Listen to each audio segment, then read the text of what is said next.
Salut, c'est Mina, bienvenue dans une nouvelle vidéo. Aujourd'hui, on va apprendre à dire non sans culpabiliser. Si tu veux toujours faire plaisir aux autres, être la personne sur laquelle on peut toujours compter et que tu as du mal à dire non, alors reste avec moi. Parce qu'aujourd'hui, on va voir les 3 étapes pour apprendre à dire non aux autres et oui à soi-même. Je te retrouve tout de suite.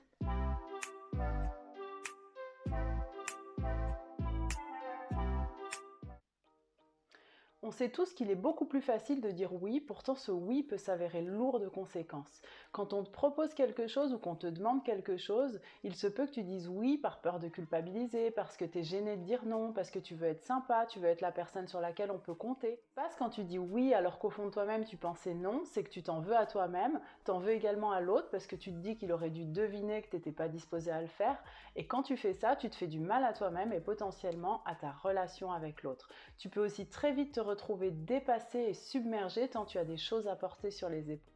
Alors tu peux trouver des subterfuges du type je peux pas, j'ai piscine, ou encore je n'avais pas le choix, j'étais obligée de le faire parce que j'étais la seule option, j'étais la seule solution. Premier scénario, t'es pas serein parce que tu mens à la personne et tu te mens également à toi-même, tu te laisses pas de place à tes émotions, à tes sentiments, à tes besoins.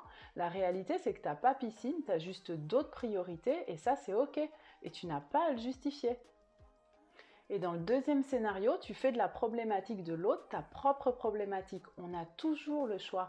Personne ne peut te contraindre à faire quoi que ce soit. Et tu ne seras pas rejeté pour ça. D'ailleurs, le fait de dire non n'inclut pas de rejeter l'autre. Ce que tu rejettes, c'est la proposition de l'autre qui n'est pas adaptée à toi.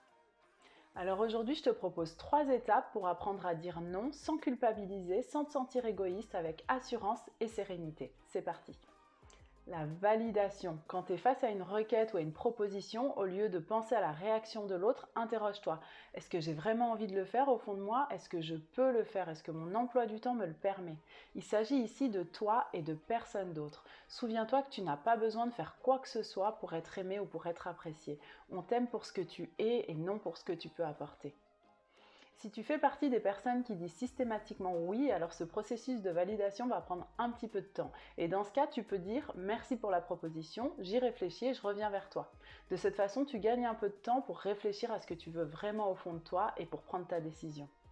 Pas de justification trop longue et pas d'excuses. Quand on dit non, on a souvent tendance à s'excuser. T'as pas à t'excuser de ne pas être disposé à faire quelque chose pour l'autre. Tu es libre et tu n'as pas à te sentir redevable. Idem pour les justifications. Alors il ne s'agit pas de dire non et point. Tu peux simplement dire mon agenda ne me le permet pas par exemple, mais tu n'as pas besoin de détailler cet agenda. Plus tu vas donner des justifications et des détails à ton interlocuteur, plus tu vas lui ouvrir des portes pour insister. Libère-toi des relations toxiques. Alors, ce sujet est extrêmement vaste. D'ailleurs, dis-moi en commentaire si ça t'intéresse que je te fasse une vidéo sur ce sujet. Ce que je souhaite te dire à ce sujet aujourd'hui, c'est que personne, absolument personne, ne peut te contraindre à faire quoi que ce soit. Peu importe la méthode utilisée, que ce soit de la pression, du chantage, de la culpabilisation. Quand tu as procédé à l'étape numéro 1 et que ta validation est faite, si c'est non, alors c'est non. Si tu ne défends pas tes valeurs, que tu ne te protèges pas, que tu n'affirmes pas tes idées, alors personne ne pourra le faire pour toi. D'ailleurs, les personnes saines comprendront aisément et j'ai envie de te dire, tant pis pour les autres. D'ailleurs, si tu as à cœur de prendre soin des gens que tu aimes, souviens-toi que tu dois d'abord prendre soin de toi, prendre soin de ton mental, prendre soin de ton corps.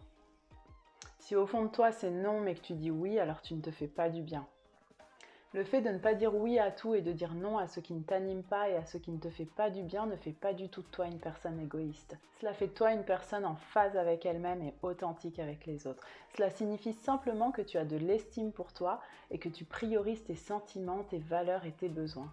En agissant de cette façon, les personnes qui sont autour de toi te connaîtront de mieux en mieux et avec le temps, tu recevras de plus en plus de requêtes et de propositions qui te correspondent. J'espère que cette vidéo t'a plu, n'hésite pas à me dire en commentaire ce que t'en as pensé et également à t'abonner et à activer la petite cloche pour recevoir les prochaines vidéos. Je te dis à la semaine prochaine et dans l'intervalle, prends soin de toi.